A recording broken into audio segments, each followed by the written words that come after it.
चलिए बाबू, इस उस वीडियो में आपको पहला क्वेश्चन बता चुके हैं, ठीक है। अब इस उस वीडियो में बाबू पहला क्वेश्चन बता चुके हैं, अब इस वीडियो में आपको दूसरा नंबर क्वेश्चन बता रहे हैं, ठीक है। चलिए, आपका चैप्टर के नाम है pair of linear equation into variable, दो चर वाले रैखिक समीकरण, ठीक है। रैखिक समीकरण में बाबू 4 रूल होता है, ठीक है। हम लोग का कौन कौन रूल पढ़ना होता है? एक ग्राफीय विधि होता है, नहीं, एगो प्रतिस्थापन विधि होता है, एगो विलोपन विधि होता है, एगो बीजगुणन विधि होता है, ठीक है। ये 4 रूल आपको समझ रैखिक समीकरण में पढ़ना होता है, ठीक है। जैसे हम लोग अभी ग्राफीय विधि पढ़ चुके हैं, ये चैप्टर है प्रतिस्थापन विधि पढ़ रहे हैं, ठीक है। इसके बाद जब अगला चैप्टर पढ़ेंगे तो ये आपका विलोपन विधि पढ़ेंगे, ठीक है। और 11th 12th में जाएंगे तो आपको कौन सा पढ़ना है? बीजगुणन विधि पढ़ना होता है, ठीक है। चलिए पढ़ते हैं। पहला क्वेश्चन यहाँ दूसरा क्वेश्चन बोर्ड पर लिखा हुआ है कि 2x + 3y 11 और 2x - 4y = -24 को हल कीजिए और इसे m का वह मान ज्ञात कीजिए जिसके लिए y = mx + 3 हो। चलिए, तो आपको क्वेश्चन पढ़ के सुना दिया, ठीक है। अब इसको कैसे हम लोग हल करेंगे ये देखना होगा। चलिए बताते हैं। चलिए, क्वेश्चन है कि पहला समीकरण पहले इसको लिख लेंगे, 2x + 3y = 11। समीकरण नंबर क्या है? फर्स्ट। नहीं, अब सेकंड समीकरण क्या है? 2x - 4y = -24, ठीक है। अब इसको सेकंड समीकरण को क्या करेंगे? सेकंड समीकरण इसको निकालेंगे। चलिए निकालते हैं। लिखेंगे बाबू कि 2x = -24 + 4y, नहीं, इसलिए x = -24 + 4y और बटा क्या हो जाएगा? -24 + 4y बटा 2। इसका मतलब ये समीकरण नंबर क्या होगा? सेकंड हो गया। नहीं, अब क्या करेंगे बाबू? समीकरण नंबर फर्स्ट में x का मान रखने पर, समीकरण नंबर 1 में x के मान रखने पर, नहीं, बहुत बढ़िया क्वेश्चन है बाबू, ठीक है। इसको आपको लोग बढ़िया से समझिएगा, क्वेश्चन कैसे क्या कह रहा है, ठीक है। तो बताइए समीकरण नंबर फर्स्ट क्या है? तो फर्स्ट समीकरण है 2x + 3y = 11। 2x + 3y = 11 है। तो क्या करेंगे? जहां जहां x है वहां वहां इसको मान करें तो 2, और x के मान क्या है? -24 + 4y और बटा 2 बराबर क्या है? नहीं, बराबर नहीं, 2 cos x के मान -24 + 4y बटा 2 और प्लस 3y बराबर क्या है? 11। नहीं, देखिए कैसे होगा। देखिए 2 जेम कहते हो, x के मान यहां से इतना लिख दिए, ठीक है, प्लस 3y जेम कहते हो, बराबर जेम कहते हो, 11 जेम कहते हो। नहीं, चलिए अब क्या करेंगे बाबू? गुना करेंगे। 24 24 दूनी 48 -24 में 2 से गुना करेंगे तो -10 होगा। फिर प्लस 4 में 2 से गुना करेंगे तो क्या हो जाएगा? 8y हो जाएगा। नहीं, 3 में 2 से गुना करेंगे तो क्या हो जाएगा? 3 दूनी 6y। नहीं, फिर इसके बाद क्या हो जाएगा? बराबर 11 दूनी 22। कैसे होगा?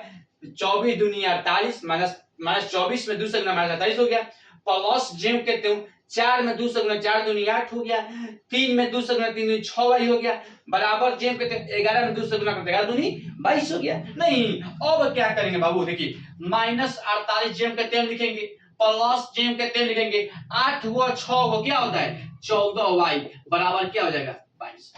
बोले तो चलिए बाबू, अब यहां से क्या करेंगे? 14y बराबर लिखेंगे 22, और ये माइनस में है, इधर जाएगा तो क्या में हो जाएगा? प्लस में 48।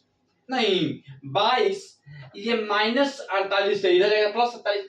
लिखेंगे कि 14y बराबर क्या हो जाएगा? 8 में से 8 2 10, इसके बाद 4 2 6 1 7 70 हो जाएगा। नहीं, 14y बराबर क्या हो जाएगा? 8 2 10 4 2 70, ठीक है, 70 हो जाएगा। इसलिए y बराबर 70/14 बराबर क्या हो गया? 5 आ गया। नहीं, y के मान क्या आ गया? तो y के मान आपके आ गया 5। y के मान क्या आ गया? पांच अच्छा क्या। अब क्या करेंगे बाबू, अब घर रखेंगे कि समीकरण जो दूसरा है उसमें किसका मान रखेंगे, y के मान रखेंगे। समीकरण 2 है जो बाबू, उसको हम लोग क्या के मान रखेंगे, y के मान रखेंगे। तो बताइए समीकरण 2 क्या है, ये है। तो लिखेंगे कि x बराबर -24 प्लस 4y बटा 2। नहीं, जहां जहां y वहां वहां 5, ठीक है। जहां जहां y वहां वहां क्या 5, जहां जहां y वहां वहां 5। नहीं, चलिए अब क्या करेंगे बाबू, -24 जेम कहते हो, प्लस जेम कहते हो, 4 जेम कहते हो, y के मान क्या है 5 है, गुना 5 और बाटा 2। यहां कुछ नहीं है तो गुना लिख देंगे और y के मान जो आया है 5 लिख दिए और बाटा 2 जेम कहते हो उतार दिए। नहीं, अब देखिए बाबू क्या करेंगे, लिखेंगे कि x बराबर -24 प्लस 5 का 20 और बाटा 2। तो लिखेंगे कि x बराबर -24 में 20 घट जाएगा तो -4 बटा 2 बराबर क्या हो जाएगा -2। तो लिखेंगे कि x बराबर -2 और y बराबर क्या आ गया, y के मान 5 आ गया। x बराबर -2 y बराबर -5, ठीक है। अब क्या करेंगे बाबू, अब जो यहाँ पर जो है कि जिसके लिए y बराबर mx प्लस 3 हो तो y के मान जो है वो रख देंगे, x के मान जो रख देंगे और जो होगा वो आंसर हो जाएगा। नहीं तो एगो x y के मान आ गया। अब इसके बाद बोल रहा है कि क्वेश्चन में कि m के मान निकली, तो जब y का मान x के मान रख देंगे तो किसका मान निकल जाएगा, m का मान निकल जाएगा, ठीक है। y बराबर, चलिए बाबू अब क्या करेंगे, m का मान निकालेंगे। तो चलिए y बराबर mx प्लस 3। नहीं, जब y के मान बाबू और x के मान रख देंगे तो किसका मान निकल जाएगा, m के मान निकल जाएगा। नहीं तो बताइए y के मान क्या है, y के मान आपका 5 है तो 5 लिख देंगे। नहीं, y के मान क्या है 5 है तो 5 लिख देंगे, बराबर लिख दिए। m के मान कुछ नहीं है क्योंकि m का मान निकालना है। नहीं, और यहाँ पर कुछ नहीं तो गुना लिख देंगे। बताइए x के मान क्या है -2, तो यहाँ पर -2 लिख देंगे, प्लस लिख देंगे और 3 लिख देंगे। नहीं, अब चलिए और क्या लिखेंगे कि 5 बराबर -2m प्लस 3। नहीं, अब क्या करेंगे बाबू, अब देखिए अब लिखेंगे कि -2m बराबर 5 -3। नहीं, -2m बराबर 5 प्लस में इधर जाएगा तो क्या -3 आ जाएगा। लिखेंगे कि -2m बराबर 2। नहीं, और इसलिए m बराबर